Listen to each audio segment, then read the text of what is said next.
بسم اللہ الرحمن الرحیم رب زدنی علما۔ شرک کی پانچویں شکل جادو، کہانت اور غیبی خبریں جاننے کا دعویٰ کرنا۔ جادو، نجومی گری اور جھوٹ سے غیبی خبریں جاننے کا دعویٰ کرنا بھی شرک ہے، اور یہ سارے شرکیہ کام ہمارے موجودہ زمانے میں بہت عام ہو چکے ہیں۔ کہانت کا مطلب ہے کہ اٹکل بچوں سے کچھ سچ اور کچھ جھوٹ ملا کر مستقبل کی خبریں بتانے اور غیب جاننے کا دعویٰ کرنا، جس طرح فی زمانہ نجومی اور پیشہ ور روحانی عامل کرتے ہیں جن کا شیطانوں کے ساتھ رابطہ رہتا ہے، اور وہ ان شیطانوں کی مدد سے ہی اپنا پیشہ چلاتے ہیں۔ بعثت نبوی یعنی رسول اللہ صلی اللہ علیہ وسلم کو بھیجے جانے سے پہلے کہانت کا عمل بہت زیادہ تھا۔ شیاطین آسمان سے خبریں چوری کر کے سچ اور جھوٹ ملا کر ان کاہنوں تک پہنچاتے تھے، لیکن بعثت نبوی کے بعد جب سے آسمان پر پہرا سخت ہو گیا، شیاطین کے لیے خبریں چوری کرنے میں دشواریاں پیدا ہو گئیں اور کہانت کا عمل قدرے کم ہو گیا۔ بہرحال شریعت کی نگاہ میں کہانت اور نجومی گری وغیرہ حرام ہے، کیونکہ اس کی بنیاد سراسر جھوٹ، دھوکے اور شیطانی عمل پر ہے۔ جادو کفر ہے اور ان 7 کبیرہ گناہوں میں سے ایک ہے کہ جو انسان کو تباہ و برباد کر کے رکھ دیتے ہیں۔ جادو ہمیشہ نقصان ہی پہنچاتا ہے، اس سے فائدہ کبھی حاصل نہیں ہوتا، اور جادو سیکھنے والوں کے متعلق اللہ نے فرمایا وَيَتَعَلَّمُونَ مَا يَضُرُّهُمْ وَلَا يَنْفَعُهُمْ، سورۃ البقرہ آیت نمبر 102۔ اور یہ لوگ ایسی چیز یعنی جادو سیکھتے ہیں جو انہیں نقصان پہنچائے اور نفع نہ پہنچا سکے، یعنی جادو سیکھنے میں سراسر نقصان ہی نقصان ہے، فائدہ کوئی نہیں۔ نیز اللہ نے ارشاد فرمایا وَلَا يُفْلِحُ السَّاحِرُ حَيْثُ أَتَى، سورہ طٰہٰ آیت نمبر 69۔ اور جادوگر جہاں بھی جائے یا جہاں سے بھی آئے وہ ہرگز کامیاب اور بامراد نہیں ہوتا، اسے کبھی غلبہ نصیب نہیں ہوتا۔ جادو کا عمل کرنے والا خالص کافر ہے۔ اس کی بنیاد اللہ کا یہ فرمان ہے وَمَا كَفَرَ سُلَيْمَانُ وَلَكِنَّ الشَّيَاطِينَ كَفَرُوا يُعَلِّمُونَ النَّاسَ السِّحْرَ وَمَا أُنزِلَ عَلَى الْمَلَكَيْنِ بِبَابِلَ هَارُوتَ وَمَارُوتَ وَمَا يُعَلِّمَانِ مِنْ أَحَدٍ حَتَّى يَقُولَا إِنَّمَا نَحْنُ فِتْنَةٌ فَلَا تَكْفُرْ، سورۃ البقرہ آیت نمبر 102۔ سلیمان علیہ السلام نے تو کفر نہ کیا تھا، بلکہ یہ شیطانوں کا کفر تھا کہ وہ لوگوں کو جادو سکھایا کرتے تھے۔ اور بابل شہر میں ہاروت اور ماروت دونوں فرشتوں پر جو اتارا گیا تھا، اور وہ دونوں ہاروت اور ماروت بھی کسی شخص کو اس وقت تک جادو نہیں سکھاتے تھے جب تک یہ نہ کہہ لیتے کہ ہم اللہ کی طرف سے ایک آزمائش بن کر آئے ہیں، لہٰذا تم جادو سیکھ کر کفر نہ کرو۔ سلیمان علیہ السلام کے زمانے میں شیاطین جادو کی نشر و اشاعت کرتے رہے، حتیٰ کہ جادو کا علم یہودیوں میں رواج پا گیا اور ان میں مشہور ہو گیا کہ سلیمان علیہ السلام نبی نہیں تھے بلکہ جادوگر تھے، اور جادو کے زور پر ہی حکومت کرتے رہے۔ پھر جب قرآن نے حضرت سلیمان علیہ السلام کو انبیاء کی صف میں شمار کیا تو یہودیوں نے ان کے جادوگر ہونے کا طعنہ دیا۔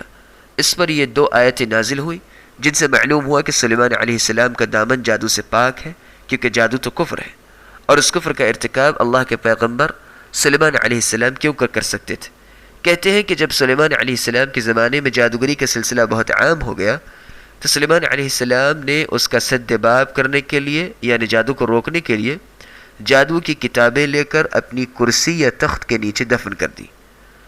سلیمان علیہ السلام کی وفات کے بعد شیاطین اور جادوگروں نے ان کتابوں کو نکال کر نہ صرف لوگوں کو دکھایا بلکہ یہ باور کرایا کہ سلیمان علیہ السلام کی قوت اور اقتدار کا راز یہی جادو کا عمل تھا، اور اسی پر ان ظالموں نے سلیمان علیہ السلام کو بھی جادوگر قرار دیا، جس کی اللہ تعالی نے تردید فرمائی۔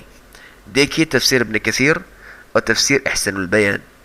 ہاروت اور ماروت 2 فرشتے تھے جو بابل شہر یعنی عراق میں آدمیوں کی شکل میں رہتے تھے۔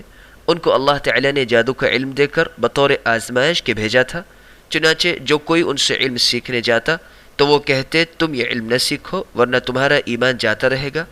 اس پر بھی اگر وہ اصرار کرتا تو وہ اسے جادو سکھا دیتے۔ اس آیت کی صریح عبارت سے معلوم ہوا کہ جادو سیکھنا کفر ہے۔ جادوگر کے متعلق شریعت کے حکم ہے کہ اسے قتل کر دیا جائے۔ جادوگر کی کمائی حرام اور ناپاک ہے۔ بعض ظالم اور جاہل قسم کے کمزور عقیدہ اور کمزور ایمان لوگ اگر کسی شخص پر زیادتی کرنا چاہتے ہوں یا کسی سے انتقام لینا چاہتے ہوں تو اس کے لیے وہ جادوگروں کے پاس جاتے ہیں تاکہ اپنے مخالفین پر جادو کروا کے ان سے انتقام لے سکے۔ اسی طرح بعض لوگ جن پر جادو کا اثر ہو وہ اپنے اوپر سے جادو کو ختم کروانے کے لیے جادوگروں کی طرف رجوع کرتے ہیں، یعنی جادو کے اثر کو جادو کے ذریعے ختم کرنا چاہتے ہیں۔ یہ بھی حرام ہے، کیونکہ جادو کا اثر ہو جانے کی صورت میں ہر مسلمان پر یہ واجب ہے کہ وہ فقط اللہ تعالیٰ ہی کی طرف رجوع کرے، اسی کی پناہ لے اور اسی کے کلام پاک یعنی قرآن کے ذریعے شفا طلب کرے۔ مثلا سورہ قل اعوذ برب الناس اور قل اعوذ برب الفلق وغیرہ پڑھ کر دم کرے۔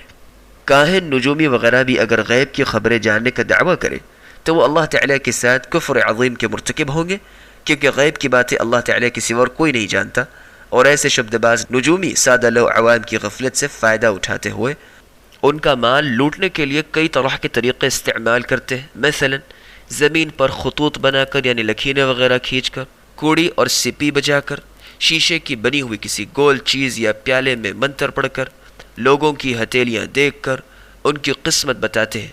اگر 100 مرتبہ میں سے ایک مرتبہ اتفاقاً ان کی کوئی بات سچ ثابت ہو جائے تو 99 مرتبہ وہ جھوٹ بولتے ہیں، لیکن سادہ لوگ غافل عوام کو ان کا بتایا ہوا ایک سچ تو یاد رہتا ہے، لیکن ان کے 99 جھوٹوں کی طرف توجہ نہیں کرتے، اور اسی بنا پر وہ اپنی گمشدہ چیزوں کا پتہ چلانے، شادی اور تجارت میں کامیابی یا ناکامی معلوم کرنے اور مستقبل کی غیبی خبریں وغیرہ جاننے کے لیے ان نجومیوں کے پاس جاتے ہیں۔ حالانکہ اسلامی شریعت کا حکم یہ ہے کہ جو شخص ان کاہنوں نجومیوں کے پاس جا کر ان کی باتوں کی تصدیق کرتا اور باقاعدہ سچا مانتا ہے، ایسا شخص کافر اور دین اسلام سے خارج ہے۔ اس کی دلیل نبی کریم صلی اللہ علیہ وسلم کا درج ذیل فرمان ہے: من اتى كاهنا او عرافا فصدقه بما يقول فقد كفر بما انزل على محمد صلی اللہ علیہ وسلم۔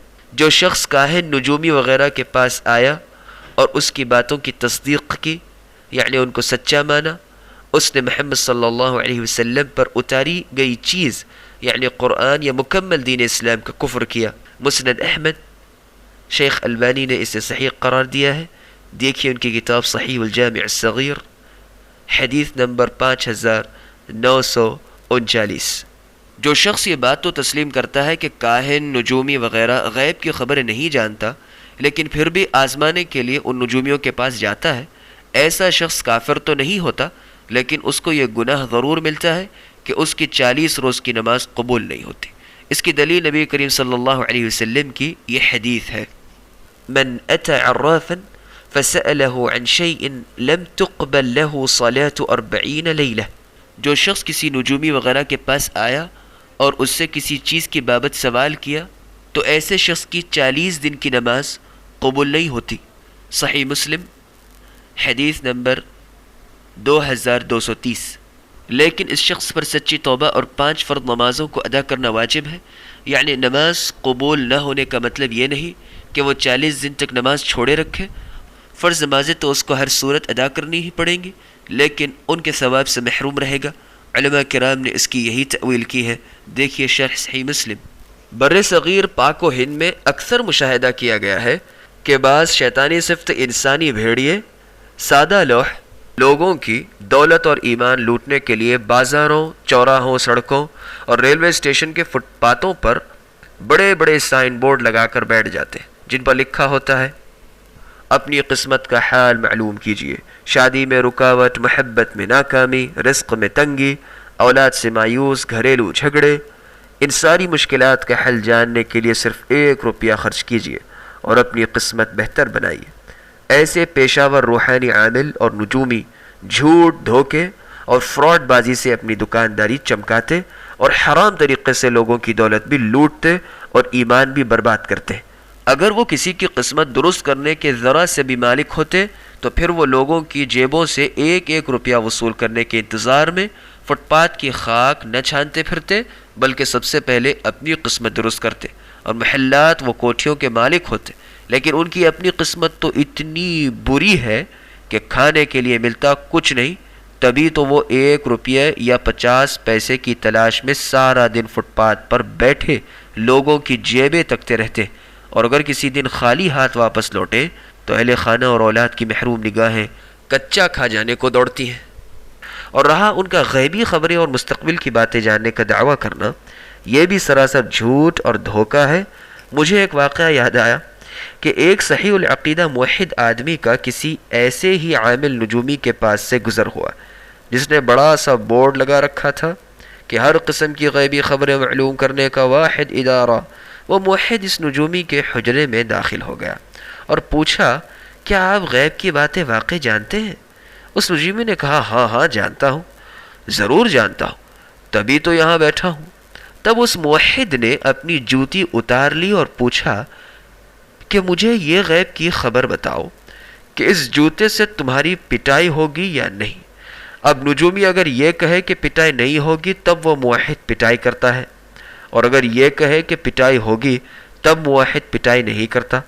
اب وہ پیشاور نجومی دونوں صورتوں میں ہی ایسا پھنسا اور لاجواب ہوا کہ اس نے بڑی مشکل سے اس موحد مسلمان سے اپنی جان چھڑائی۔ والحمدللہ، اور تمام تعریفیں تو صرف اللہ ہی کے لیے۔ اللہ تعالیٰ سے دعا ہے کہ ہر مسلمان کو توحید کی سمجھ عطا فرمائے اور ایسے پیشاور دھوکے باز عاملوں سے خود بھی بچنے کی اور دوسروں کو بھی بچانے کی توفیق عطا فرمائے۔ آمین، والحمدللہ رب العالمین۔